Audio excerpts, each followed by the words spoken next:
কখনো কখনো বাড়িতে মাঝে সাঝে বানিয়ে নিতে পারেন চিকেন পাটিয়ালার রেসিপিটি। চিকেন পাটিয়ালাটা নাম যেরকম পাটিয়ালা, রান্নাটাও কিন্তু ভীষণ পরিপাটি করে করতে হয়। আর এটা খেতে ভাত, রুটি, পরোটা, লুচি, যে কোনো জিনিস দিয়ে, পোলাও, যে কোনো জিনিস দিয়ে কিন্তু সাইড হিসেবে খাওয়া যায়। আর রেসিপিটা কিন্তু করে নেওয়া ভীষণই সহজ। তো চলুন বন্ধুরা দেখে নিন রেসিপিটি। বাড়িতে কোনো গেস্ট আসলে কিন্তু রেসিপিটি তাদেরকে করে খাওয়াতে পারেন। নিয়ে নিচ্ছি 1 কেজি চিকেন, দিয়ে দিচ্ছি তার মধ্যে স্বাদ অনুযায়ী নুন, আর দিচ্ছি লঙ্কার গুঁড়ো। লঙ্কার গুঁড়োটা আপনারা যেরকম ঝাল খান সেই অনুপাতে দেবেন। দিয়ে দিচ্ছি 1 চামচের মতো ধনের গুঁড়ো, আর দেবো সামান্য একটু হলুদ গুঁড়ো, 1/2 টিস্পুনের মতো হলুদ গুঁড়ো। আর এর মধ্যে দেবো আদা রসুনের বাটা। আদা রসুনের বাটা দিয়ে দিচ্ছি 2 থেকে 3 চামচের মতো।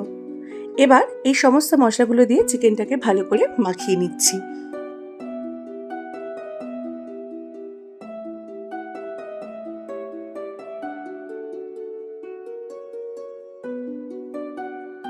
মশলা দিয়ে চিকেনটাকে ভালো করে মাখানো হয়ে গেলে তারপরে উপর দিয়ে দেবো একটুখানি সাদা তেল। সাদা তেলটা এখানে 2 টেবিল স্পুনের মতো দিচ্ছি। দিয়ে একটুখানি ভালো করে চিকেনের সাথে এটাকে মাখিয়ে রেখে চিকেনটাকে নর্মাল, ফ্রিজে না কিন্তু নর্মাল রেখে দেবো আধা ঘন্টার মতো ম্যারিনেশনের জন্য।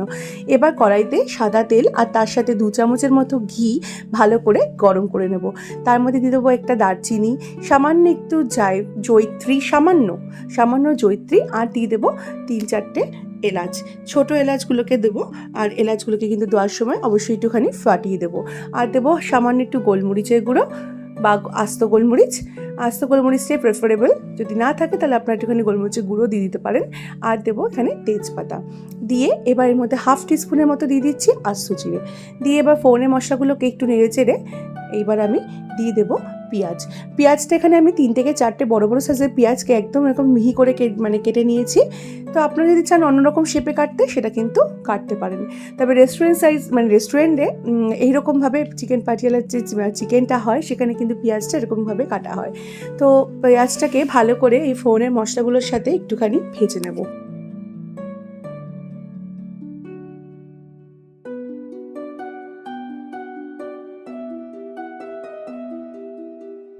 পেঁয়াজটি ভাজবার সময় দিয়ে দেবো একটুখানি নুন, পেঁয়াজটা ভাজবার জন্য, যাতে পেঁয়াজটা আরও ভালো করে মজে গিয়ে সুন্দর করে ভাজা হয়ে যায়। বেশ পেঁয়াজটা খানিকটা ভাজা ভাজা হতে থাক। তো অপরদিকে আমি একটা বাটিতে নিয়ে নিচ্ছি 3 চামচের মতো শুকনো কস্তুরি মেথি। নিয়ে এবার এর মধ্যে দিয়ে দেবো জল দিয়ে কস্তুরি মেথিটাকে ভালো করে এরকম করে হাত দিয়ে দেখুন জলের মধ্যে জিনিসটাকে মিশিয়ে নিচ্ছি। এবার এটাকে রেখে দেব সাইডে।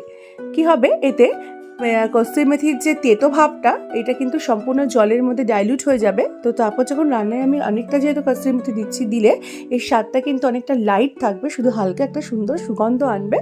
আর একটা খেতেও কিন্তু বেশ ভালো লাগবে, সেই তিতা ভাবটা কিন্তু একদমই চলে যাবে। এবার ম্যারিনেট করা চিকেনটা, পেঁয়াজ যখন ভাজা ভাজা হয়ে গেছে, ম্যারিনেট করা চিকেনটার মধ্যে দিয়ে দিচ্ছি। বেশিক্ষণ ম্যারিনেট করে রাখতে হয় না, আধা ঘন্টা, যদি হাতে কম সময় থাকে তাহলে জাস্ট ওই ম্যারিনেট করে নিয়ে তারপরে পেঁয়াজটা ভাজা থাকবেন, ওই 10-15 মিনিটের মতো রাখলেও কিন্তু হবে। তারপরে এবার এটাকে ভালো করে কষানোর সময় এটাকে ভালো করে কষাবেন। এবার ওই হাতে টাইম নিয়ে 2 থেকে 3 মিনিটের মতো কষাবেন। আর কষানোর সময় এর মধ্যে দিয়ে দেবো একটুখানি কাশ্মীরি লঙ্কার গুঁড়ো। যখন ম্যারিনেট করবেন তখন ঝাল লঙ্কার গুঁড়োটা দেবেন, আর যখন কষাবেন তখন কাশ্মীরি লঙ্কার গুঁড়ো। আর দিয়ে দিচ্ছি 1 চামচের মতো আর একটু ধনের গুঁড়ো। এবার এটাকে ভালো করে কষিয়ে নেব।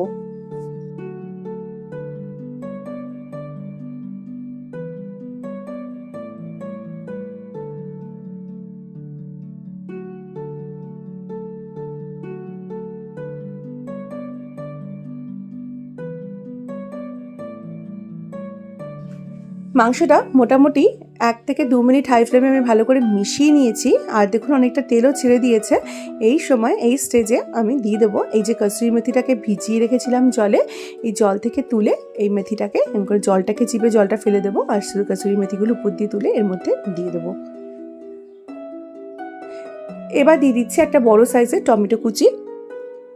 যদি আপনারা বাড়িতে টমেটো অ্যাভেলেবেল না থাকে অনেক সময়, বা টমেটোটা স্কিপড করতে চান, তো এখানে টমেটো স্কিপড করতে পারেন। টমেটোর জায়গায় এখানে টক দই আমিও দেবো, তবে টক দইটা আমি এখানে অল্প দেবো। তো যদি টমেটো না দেন তাহলে টক দইয়ের পরিমাণটা একটু বেশি দেবেন।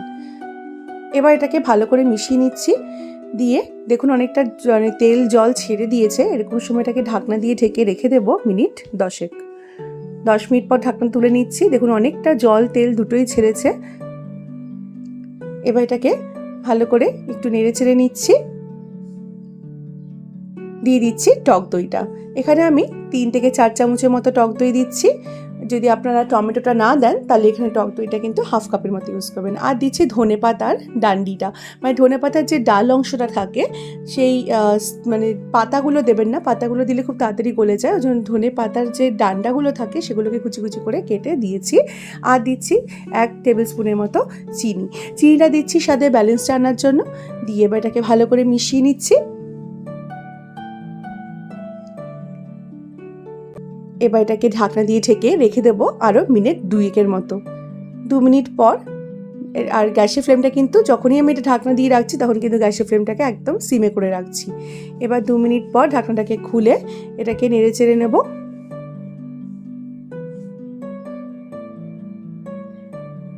মোটামুটি চিকেনটা আমার সেদ্ধ হয়ে গেছে। এবার আমি লাস্টের মধ্যে দিয়ে দিচ্ছি হাফ কাপের মতো ফ্রেশ ক্রিম। যদি ফ্রেশ ক্রিম অ্যাভেলেবেল না থাকে তাহলে কিন্তু বাড়িতে দুধটাকে ভালো করে ফুটিয়ে ঘন করে সেই হাফ কাপের মতো দুধও দিতে পারেন। আর তারপর এর মধ্যে লাস্টে দিয়ে দেবো শুকনো কাসুরি মেথি উপর দিয়ে হালকা করে হাতের মধ্যে ক্রাশ করে দিয়ে এবার এটাকে আরও 2 মিনিটের মতো ফুটিয়ে নেবো। ওভারঅল 15 মিনিটের মতো চিকেনটা কিন্তু টানা ফুটছে, তো তাতেই কিন্তু চিকেনটা বেশ ভালো করে সেদ্ধ হয়ে যাবে। দেখুন অটোমেটিক আমার চিকেনটা গা থেকে ছেড়ে যাচ্ছে। এই ঢেকে ঢেকে করলে কিন্তু চিকেনটা খুব সুন্দর সেদ্ধ হয়। আর এর মধ্যে কিন্তু কোনো রকমের জল অ্যাড করিনি, যা জল কিন্তু অটোমেটিক চিকেন থেকেই বেরিয়েছে। এবার 2 মিনিটের মতোটা ফুটতে দিয়ে অপর দিকে কড়াই একটা প্যানে একটুখানি সামান্য 2 চামচ ঘিয়ের মধ্যে 1 চামচ কাশ্মীরি লঙ্কার গুঁড়ো দিয়ে এটাকে নেড়ে চেড়ে নিচ্ছি। এইবার ডুমডুম করে কেটে রাখা পেঁয়াজ, মানে একটা পেঁয়াজকে কেটে ঠিক ওই পাপড়িগুলোকে খুলে নিয়েছি। দেখুন এটা ছোটো সাইজের পেঁয়াজের পাপড়ি খুলে নিয়েছি একটু সামান্য ক্যাপসিকাম আর সামান্য মানে 2 থেকে 3টে কাঁচা লঙ্কাকে কেটে নিয়েছি। নিয়ে সামান্য একটু নুন দিয়ে এটাকে ঘিয়ের মধ্যে একটুখানি স্টির ফ্রাই করে নেবো। মানে এমন করে স্টির ফ্রাই করবেন যাতে পেঁয়াজ বা ক্যাপসিকাম বা কাঁচা লঙ্কার মানে একদম মজে না যায়, যেন টেক্সচারটা যেন বজায় থাকে। মানে জাস্ট একটুখানি, মানে আমরা যেরকম চাইনিজ রান্নায় হাই ফ্লেমে একটু স্টির ফ্রাই দিয়ে থাকি ঠিক ওরকম জাস্ট কয়েক সেকেন্ডের জন্য, 30 সেকেন্ড বা 40 সেকেন্ড, 1 মিনিটও করতে হবে না। জাস্ট নেড়ে চেড়ে একটু স্টির ফ্রাই করে এই যে ফুটছে এটার মধ্যে, মাংসটার মধ্যে এবার ঘি সমেত মানে ভালো করে কাচিয়ে এই তরকাটা দিয়ে দেবেন। এই পাটিয়ালা চিকেনের এই লাস্টে এই তরকাটা কিন্তু মানে পেঁয়াজ আর ক্যাপসিকাম দেওয়া এই তরকাটা কিন্তু অবশ্যই ট্রাই করবেন। পুরো মাংসের স্বাদটা কিন্তু এটাতে পুরোপুরি বদলে যায়। তারপরে এটাকে ভালো করে নেড়ে চেড়ে নেবেন, নিয়ে তারপরে গরম গরম পরিবেশনের বেলা। তো মোটামুটি রেসিপিটি কিন্তু ভাত, রুটি, পরোটা, বিরিয়ানি যে কোনো জিনিসের সাথে সাইড ডিশ হিসেবে ট্রাই করতে পারেন। যদি ট্রাই করেন তাহলে কমেন্টে জানাবেন রেসিপিটি কীরকম লাগলো। আর যদি ভালো লেগে থাকে তাহলে বন্ধুবান্ধবের সাথে শেয়ার করে দেওয়ার অনুরোধ রইল।